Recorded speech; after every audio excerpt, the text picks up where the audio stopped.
So did you know that your brain actually rewards you with a hit of dopamine every single time you just sit around and worry about the future? It sounds completely backwards, doesn't it? It really does. I mean, you are quite literally biologically addicted to your own anxiety. Welcome to this exploration, by the way. I'm so glad we're talking about this today. Me too. Yeah. It is one of the most counterintuitive traps in human neurobiology. Mm. We operate under this assumption that anxiety is a purely negative experience, right? Like something we desperately want to escape. Right, exactly. But the biological reality is far more complex and, well, frankly, a bit more sinister. Okay, let's unpack this immediately. Because Yeah. if you ask me or, anyone else listening right now, we'd say we absolutely hate being anxious. Of course. Right. Nobody enjoys the conscious feeling of it. Exactly. I mean, think about the most universally relatable scenario. You are lying awake in the stillness of the midnight hour. Oh, yeah. The classic 3 a.m. stare at the ceiling. Right. Your mind is just racing, spinning like this massive engine that just threw a rod but absolutely refuses to power down. You're replaying a text message you sent in the distant past, just dissecting every single word. Agonizing over the punctuation. Yes. Or you are looking ahead to the dawn of the cycle, imagining a boundless tide of catastrophic failures for a massive opportunity that's coming up. The crushing weight of that paralysis is just awful. So why on earth would my brain reward me for that? Well, to understand that, we have to look at the actual architecture of the human nervous system. Your brain has one primary directive, and that is to keep you alive. Just survival. Just survival. It does not care if you are happy or fulfilled or relaxed. It only cares about keeping you breathing. So the oldest part of your brain, the amygdala. The lizard brain, essentially. Exactly. It functions as a threat detection system. When you encounter uncertainty, say an ambiguous text message or an unpredictable career move, the amygdala registers a lack of safety. It sounds an alarm. Right, so that's the classic fight or flight response. Your heart rate spikes, your chest gets all tight. Precisely. But here is the mechanism that most people miss. How do you turn the alarm off? I don't know, usually I just wait until I'm exhausted. Right, but in the primal environment, you turned it off by taking physical action. You ran from the predator or you fought it, and once that physical threat was resolved, the nervous system just naturally returned to a baseline state of equilibrium. Okay, but in the modern world, the threats are totally abstract. You cannot physically fight an impending deadline. No, you can't. You can't run away from a complex social dynamic either. I mean, I've certainly tried to run away from complex social dynamics by ghosting people, but it usually doesn't fix the underlying problem, it just delays it. Yeah, exactly. Yeah. Because the physical action is impossible, the brain substitutes mental action. It engages in rapid-fire pattern recognition. Oh, wow. So it just starts mapping things out. It starts generating an endless tide of scenarios. It maps out every possible way the situation could go wrong. And here's where the trap snaps shut. The moment you begin this intense analytical process, the brain feels a momentary sense of agency. It thinks it's doing something. Yes, it thinks, we are doing something about the threat. We are preparing.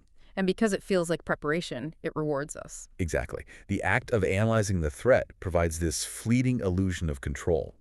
So the brain releases a microdose of dopamine, the neurotransmitter associated with reward and motivation. Wow. And this creates a temporary lowering of the psychological tension.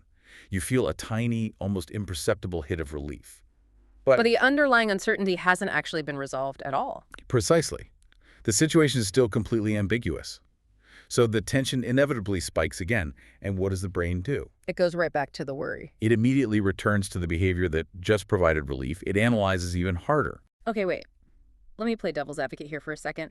Isn't thinking through a problem actually a good thing? I mean, we are told constantly that we need to plan, to anticipate obstacles, to be strategic. Sure, planning is essential. Right. It feels like doing the necessary work. If I have a massive presentation coming up, shouldn't I be turning the problem over a vast constellation of times to make sure I don't fail?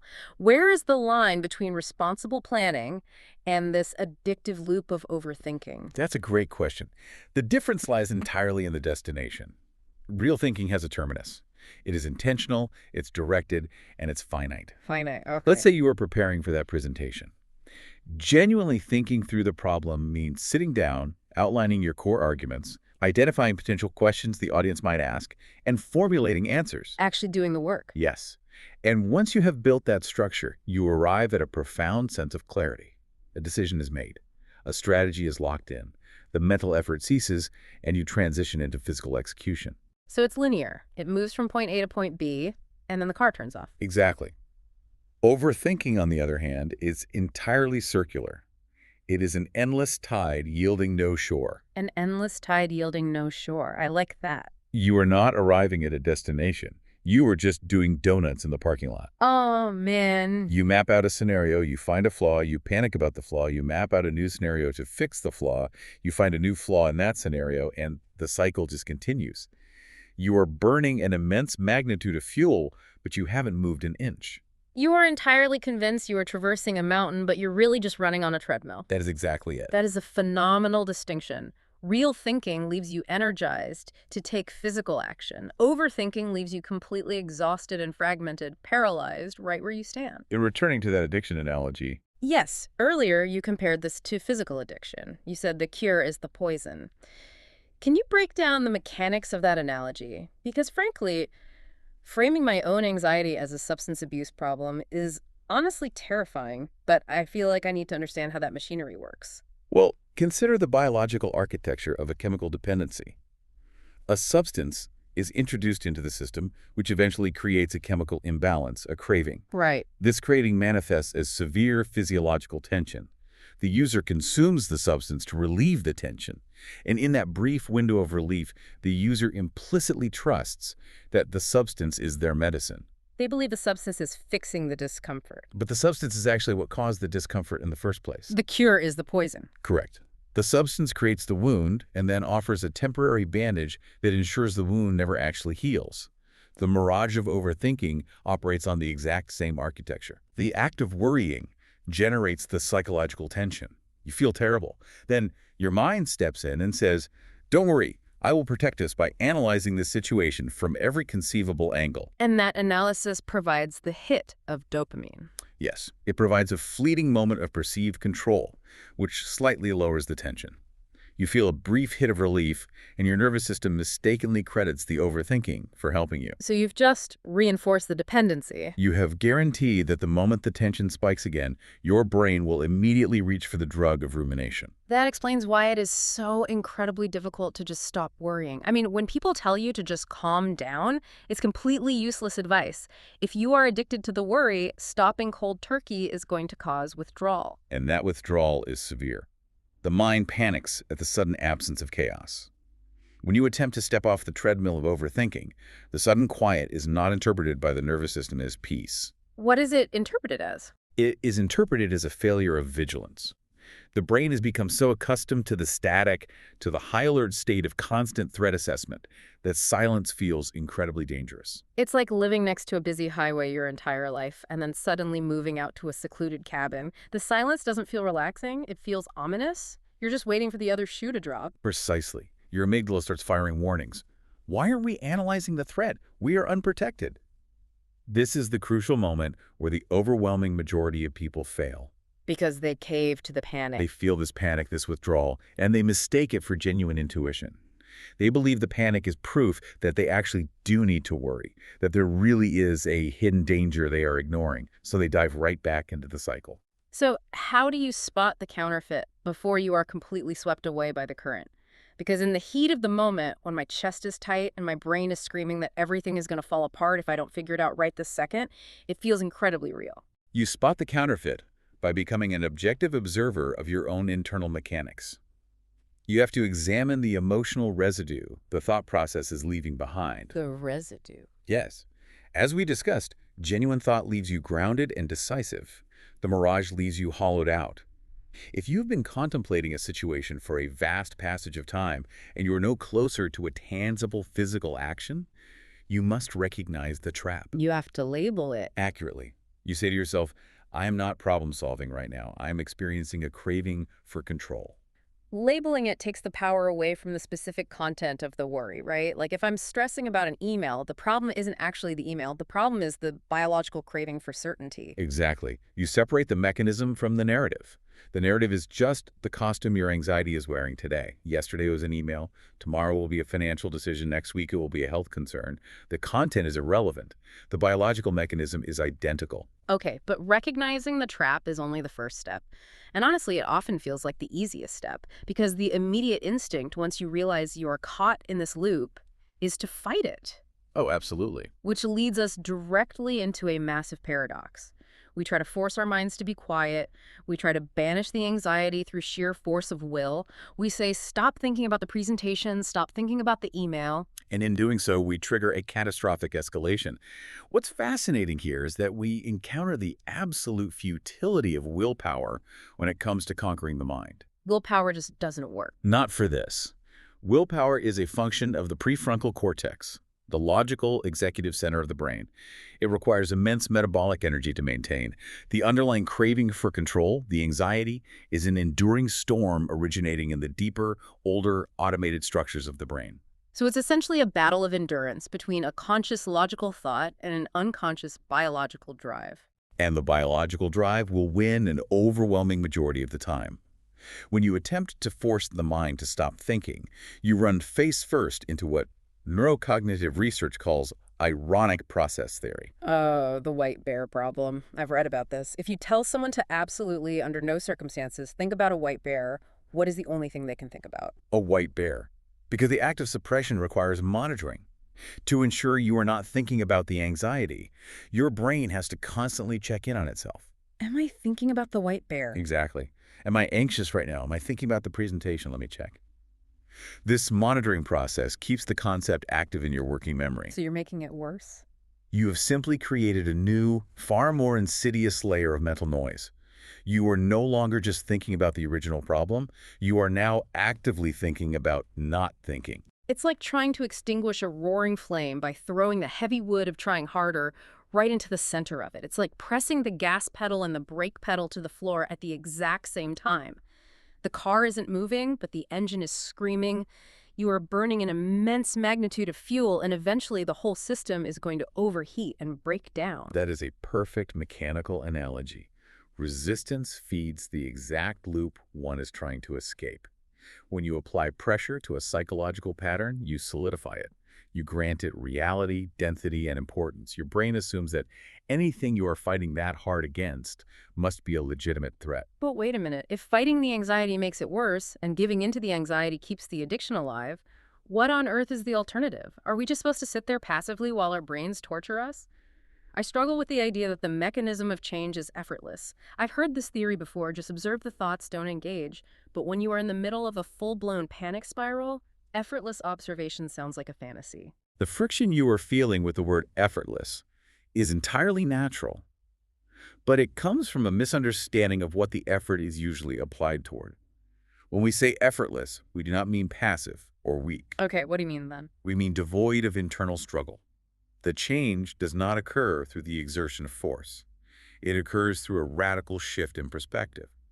It requires seeing the trap with such blinding clarity that the desire to participate in it evaporates entirely. You're going to have to break that down for me. Seeing the trap with blinding clarity. Well, let's use a metaphorical substitution. Imagine a beautiful, ornate cup filled with water. You are incredibly thirsty. Your biological drive to drink is powerful. But then you acquire undeniable factual evidence that the water in the cup is laced with a lethal poison. Okay, I see where you're going with this. Once you truly see the poison, once that reality integrates into your understanding, do you need willpower to stop yourself from drinking it? Do you have to grit your teeth, flex your muscles, and physically restrain your arm from reaching for the cup?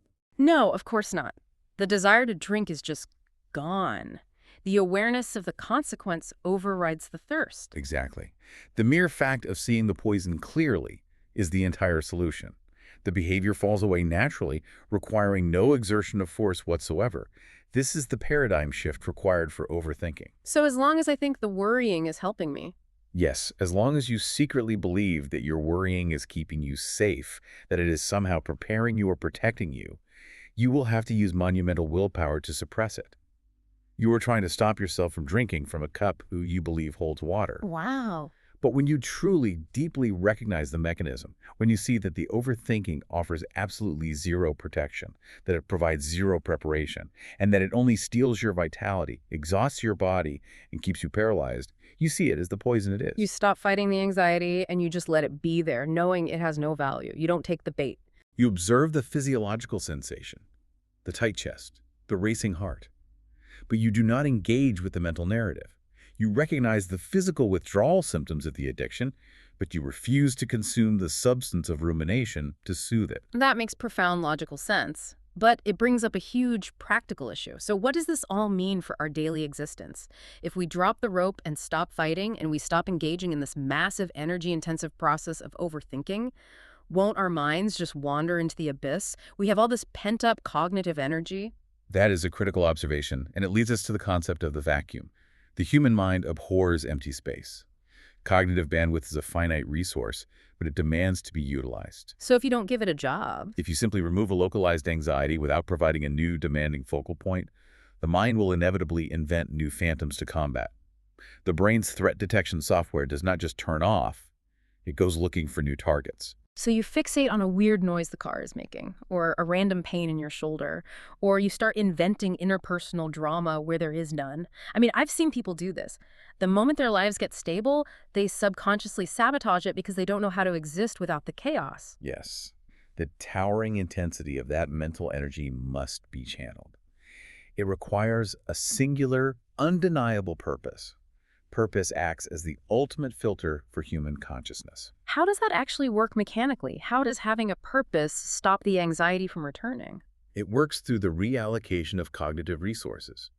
When you commit to a towering pursuit, a genuine, meaningful endeavor that demands your absolute physical and mental engagement, you simply no longer have the surplus bandwidth to entertain endless simulations of hypothetical disasters. It's an allocation issue. If the overwhelming majority of my processing power is required to actually climb the mountain in front of me, I only have a mere fragment left, which just isn't enough to run the anxiety simulation software. Precisely. When the stakes of your actual physical reality become demanding enough, the pebbles of daily anxiety simply vanish from your vision. Your energy is entirely consumed by the very real, immediate challenges of the pursuit. That forward momentum. Yes, purpose transforms the frantic, circular spinning of the mind into a driving, linear forward momentum. The static clears, not because you fought it with willpower, but because you starved it of attention by directing your focus toward a superior target. Okay, so we've cleared the static, we understand the biological trap of the spinning mind, we've stopped fighting the white bear, and we've aimed our energy at a demanding purpose. But having a purpose is still mostly conceptual. At some point, the rubber has to meet the road. Yes, it does. The next monumental step is moving the physical body into the realm of the unknown. And this is where we have to confront the core framework of what it actually means to build certainty. Here's where it gets really interesting. This is where the philosophical becomes physical. We are transitioning from the removal of a negative state anxiety to the active construction of a positive architecture, which is confidence. And we must immediately dismantle one of the most pervasive and destructive myths in modern psychology. The myth that confidence is a feeling. Yes, the delusion that confidence is an emotion that will eventually descend upon you if you wait long enough, or think positively enough, or read enough books. This belief is responsible for an incalculable loss of human potential. Oh, I have absolutely been guilty of this. You stand at the edge of something terrifying, a career change, a difficult conversation, a public performance, and you wait. You tell yourself, I'm just not ready yet. Once I feel confident, then I'll take the leap. But of course, the feeling never arrives. Never. The longer you wait, the more the fear amplifies. Because confidence is not a precursor to action. It is a byproduct of action. The belief that you must experience emotional readiness before moving forward ensures a lifetime of remaining permanently stuck. So it's built, not felt. Confidence is a dense physical architecture. It is a biological structure built in the nervous system through deliberate, highly uncomfortable physical action. And this architecture relies on a balanced equilibrium of 4 essential pillars. Let's break down this quartet of pillars. The first one is courage. Now, I want to be really specific about how we define this, because the popular definition of courage usually it involves becoming some sort of fearless superhero who never breaks a sweat. Which is nonsense. Right. Which, again, feels like an impossible standard that just keeps people paralyzed. The popular definition is entirely inverted. Courage is not the absence of fear. If there is no fear, courage is not required. It is simply a preference. True courage is the normalization of fear. Yes. It is the deliberate, conscious decision to execute an action while the fear is actively screaming in your chest. The action happens parallel to the fear, not after the fear subsides. Exactly. It is stepping forward when your amygdala is sounding every biological alarm, dumping cortisol and adrenaline into your bloodstream, and begging you to retreat to safety. And here's the vital mechanical reality. The magnitude of the act does not matter. Meaning, the brain doesn't know the difference between public speaking and skydiving. The brain does not care if you are jumping out of an airplane or simply raising your hand to speak in a meeting. What the nervous system records is the internal decision to override the avoidance protocol. That decision is the foundational block of the entire architecture. I want to focus on that avoidance protocol, because when we don't override it, when the fear spikes and we listen to the alarm and back away, we aren't just staying neutral, are we? We are actively damaging our future capacity. The tragic cost of avoidance cannot be overstated. Every single time you approach a challenge, feel the anxiety, and retreat to soothe that anxiety, you are carving a deeper rut into your neural pathways. Specifically, you are reinforcing the circuitry in the basal ganglia, the part of the brain responsible for habit formation. So we are essentially training ourselves to be cowards. You are providing undeniable empirical proof to your ancient brain that the fear was the correct master. You are teaching your nervous system that the only viable strategy for survival is retreat. Over a passage of eras, this creates a deeply entrenched biological pattern. The rut becomes a canyon. How do you break that pattern? Breaking this pattern requires a jarring, abrupt interruption. You must introduce a radical new variable into the equation, which is forward motion in the face of terror. Okay, so we take the terrifying step. The heart is pounding, but we do the thing. The second pillar comes immediately after, which is ownership. And this seems to be about how we process the result of that action, right? Because taking the action is only half the battle. It is. If it goes terribly, we have a tendency to want to distance ourselves from it. Ownership is the absolute, uncompromising refusal to outsource responsibility or play the victim. It is reclaiming authorship of the outcome, regardless of whether that outcome is a sweeping victory or a crushing, humiliating defeat. Why is that so crucial to building certainty? If I launch a project and it fails because the market shifted unexpectedly, why shouldn't I blame the market? It makes me feel better. It makes you feel better in the short term, but it destroys your internal architecture in the long term. When you externalize your results, when you blame circumstances, the economy, other people, or sheer bad luck, you surrender your locus of control. Locus of control meaning where you believe the power to influence your life resides, internal versus external. Yes. If your locus of control is external, true certainty is impossible. You cannot grow confident in a landscape where you view yourself as a helpless passenger on a ship steered by external forces. You have to steer the ship. You must stand firmly at the helm, even if you steer the ship directly into a reef. When you claim radical, total ownership, a fascinating psychological shift occurs. Even a failure ceases to be a permanent verdict on your worth and instead becomes highly valuable, actionable data. You say, I steered us into the reef. Why? My navigation was flawed. I will upgrade my navigation. Exactly. You retain the power. So courage gets us into the arena, and ownership ensures we learn the right lesson, win or lose. But one trip to the arena doesn't build a fortress. Which brings us to the third pillar, repetition. This is where the actual physiological rewiring of the brain takes place. We're talking about neuroplasticity here. Repetition is the science of desensitization. The nervous system does not learn through philosophical contemplation or positive affirmations.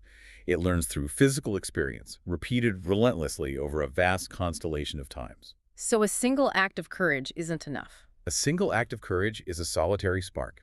It is beautiful, it is necessary, but it is fragile and fades quickly. Repetition is what builds an enduring fire. Mechanics again. What is happening in the brain when we repeat the scary action? We rely on the principle of Hebbian learning. Neurons that fire together, wire together. When you repeatedly expose yourself to the stimulus that triggers your fear, and you repeatedly survive the encounter, meaning you don't actually die, despite what your amygdala predicted, the brain is forced to update its threat assessment algorithm. The brain says, okay, we've spoken in public 20 times now, and we haven't been eaten by a lion once. Maybe this isn't a lethal threat. Precisely.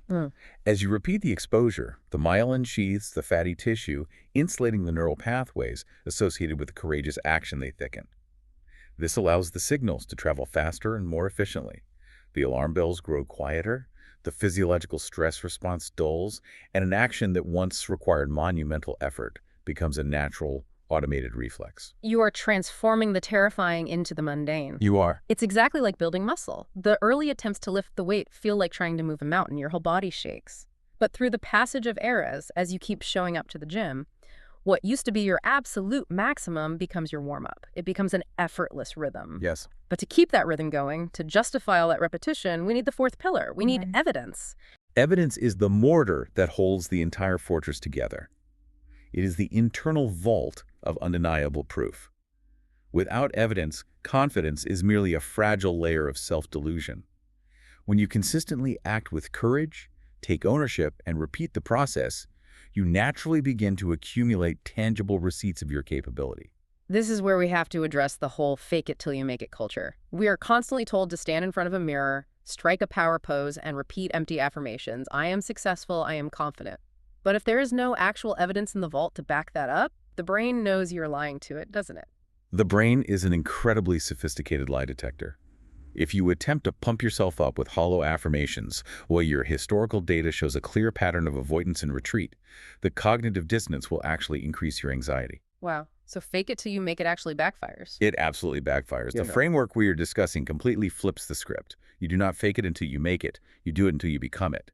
The identity shift follows the physical action. It does not precede it. But I have to ask the obvious question. How do you collect these undeniable receipts of evidence when you are starting from absolute zero? If my vault is completely empty and my entire history is just a long record of me giving up or avoiding hard things, how do I build that initial proof? This is perhaps the most liberating realization of the entire framework. The brain does not measure the external applause. It measures the internal resistance that was successfully overcome.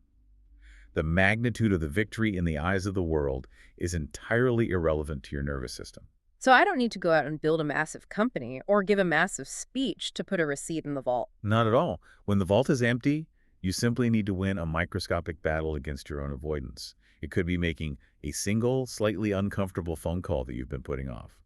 It could be initiating a brief conversation with a stranger when you would normally look at your phone. Small things. It could be choosing to remain in a crowded room for 5 extra minutes when every instinct demands you flee. To the external world, these actions are invisible.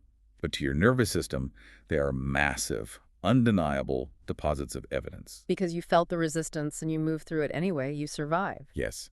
And as you collect a vast constellation of these seemingly small receipts, they compound. A dense architecture forms.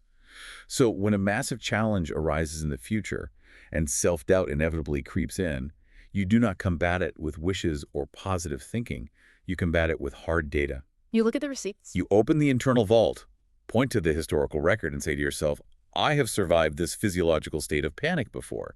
I have felt this exact fear and I executed the action anyway. I am empirically capable of doing it again. It shifts the entire locus of control inward. We aren't waiting for the world to validate us with awards or recognition. We are actively generating our own proof through micro-actions. It's incredibly empowering. But it also leads us to the next massive hurdle. We can build this internal architecture. We can fill the vault with evidence, and we can feel very secure when we are sitting alone in our living room. But the real world is chaotic.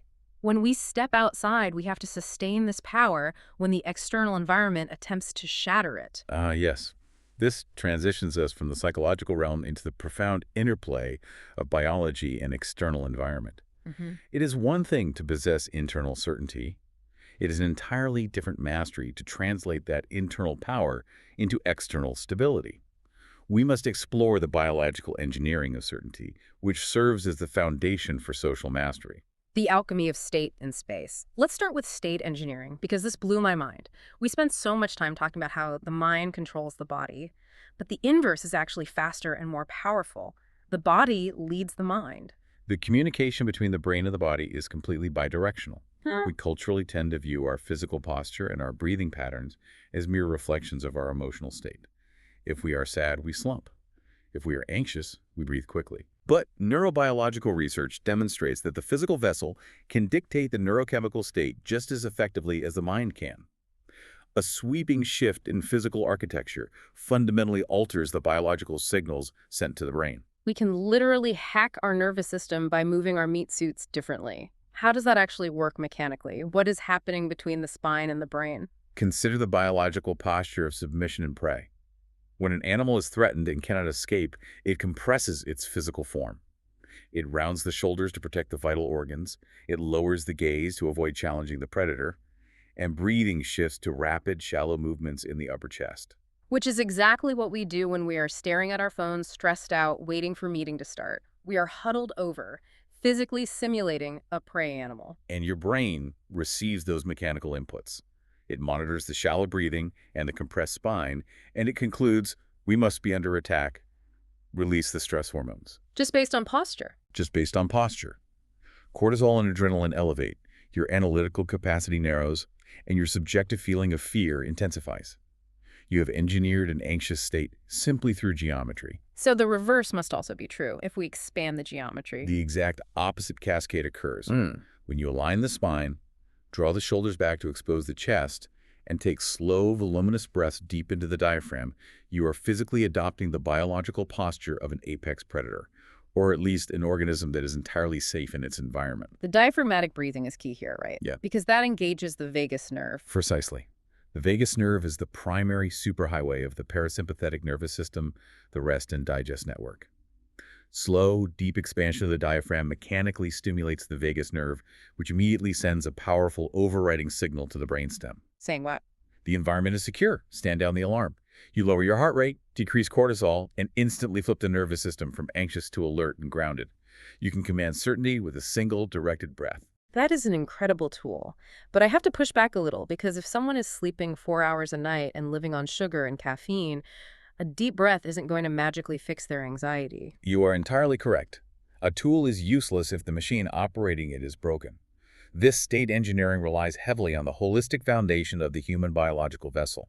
You simply cannot sustain a towering state of psychological certainty if the biological machinery is crumbling.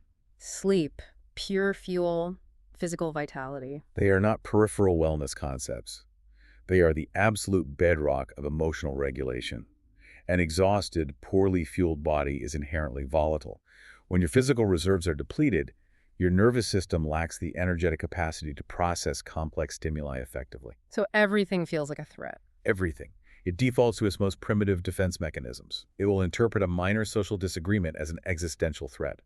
Maintaining a state of unshakable presence requires treating the physical body as an instrument of high performance. If the biology is compromised, the psychology will inevitably collapse. Okay, assuming the foundation is solid, we are rested, we are employing expansive posture, we are breathing into the diaphragm, we have engineered the internal state of certainty.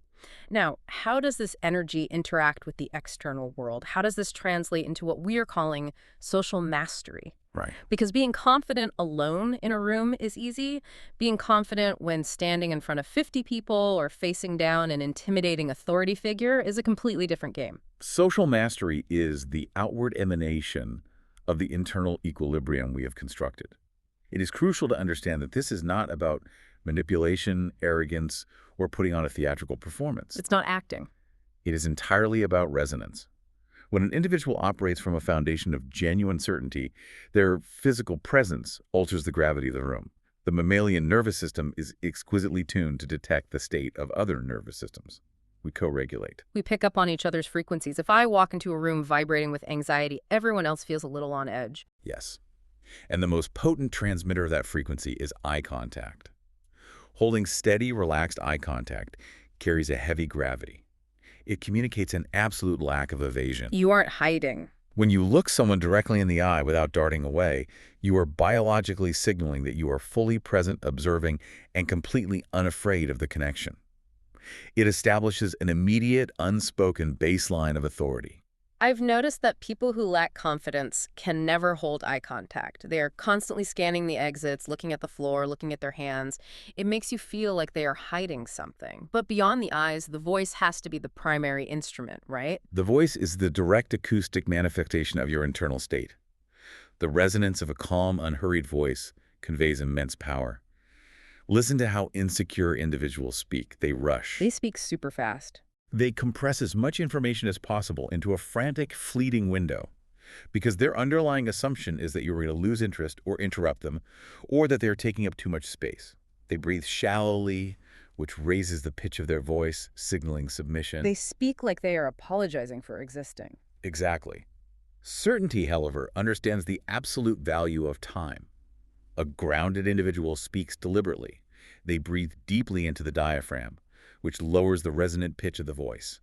And most importantly, they wield the profound power of welcoming silence. Welcoming silence. That is so rare. Most of us are terrified of dead air in a conversation. The insecure mind views a pause in conversation as a dangerous void that must be frantically patched over with nervous rambling, filler words, or apologies. Like, sorry, I'm just babbling. Exactly. The certain mind views a pause as necessary architectural space. It is the space required for the words to land, for the thought to mature in the listener's mind, and for true, resonant connection to take root. When you stop rushing to fill the silence, you command the tempo of the interaction. If I can hack my own psychology with a single breath and a shift in posture, and I can project this calm resonance through my voice and eye contact, what happens when this solid anchor meets a chaotic storm? That is the real test. Because this is the ultimate test. It's easy to be grounded when everyone is agreeing with you, but what happens when someone is actively challenging you? When they are angry, aggressive, or completely irrational? Conflict is the crucible, where true certainty is fundamentally tested and ultimately revealed. If we connect this to the bigger picture, in the face of aggression or intense disagreement, an insecure nervous system will invariably manifest one of two biological reactions. They will either detonate or they will disintegrate. Fight or flight playing out in a boardroom or a living room, detonate meaning they escalate. Yes, they meet chaos with equal or greater chaos. They raise their voice, they become aggressive, they throw insults. It is a desperate, primitive bid for dominance because their internal foundation feels threatened. And disintegrate. The alternative is disintegration. They immediately fold, they abandon their own boundaries, apologize for things they didn't do, and appease the aggressor simply to restore an artificial temporary peace. But the truly certain person does neither. They don't explode and they don't collapse. So what is the third option? The certain individual absorbs the impact, asserts their boundaries with quiet conviction, and redirects the energy. They possess a crucial psychological separation. They do not view the other person's emotional storm as a threat to their own foundation. They recognize that the other person's anger is about the other person, not them. Exactly. They recognize that explosive anger, manipulation, or frantic aggression is merely a desperate display of the other person's internal instability. It is a leaking vessel. Therefore, the grounded individual simply refuses to join the dance of escalation. They hold their biological ground, they keep their breathing slow, they maintain the steady eye contact. They act as a shock absorber. But absorbing doesn't mean being a doormat. You still have to assert boundaries. How do you do that without escalating? By understanding that boundaries do not require explosive volume, they require unyielding roots. You do not have to outshout the chaos.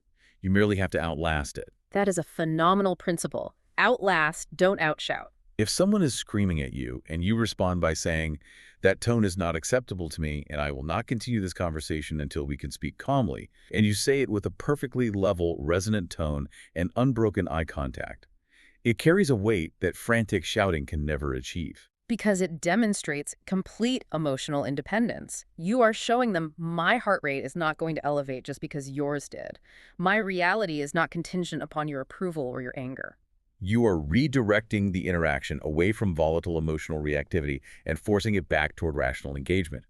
By simply refusing to match their chaotic frequency, you eventually force them to match your grounded frequency, or you terminate the interaction. This dynamic is the very essence of true leadership. I was just thinking that. This explains why some people just naturally take command of a room without ever raising their voice. True leadership isn't about a title or a position on an organizational chart or even being the smartest person in the room. It is about carrying a certainty so profound that it acts as an anchor for everyone else's uncertainty. A leader, in the purest biological and psychological sense, is simply the individual in the room who possesses the most stable frame of reality. When an environment is engulfed in chaos, ambiguity, or panic, the human animal instinctively looks for the most grounded entity to tether itself to. We are looking for the person whose nervous system isn't redlining. Setting the unseen frame of every interaction means determining the emotional weather of the space. If you enter a volatile situation with an unshakable, calm presence, your state will eventually entrain the states of those around you through co-regulation. Your internal certainty provides the external structure that their anxiety desperately craves. You become the shelter. To maintain that frame, especially when the sea gets incredibly rough, it seems like we need mechanisms to quickly reset our biology. We talked earlier about movement breaking paralysis. It feels like rituals play a massive role here.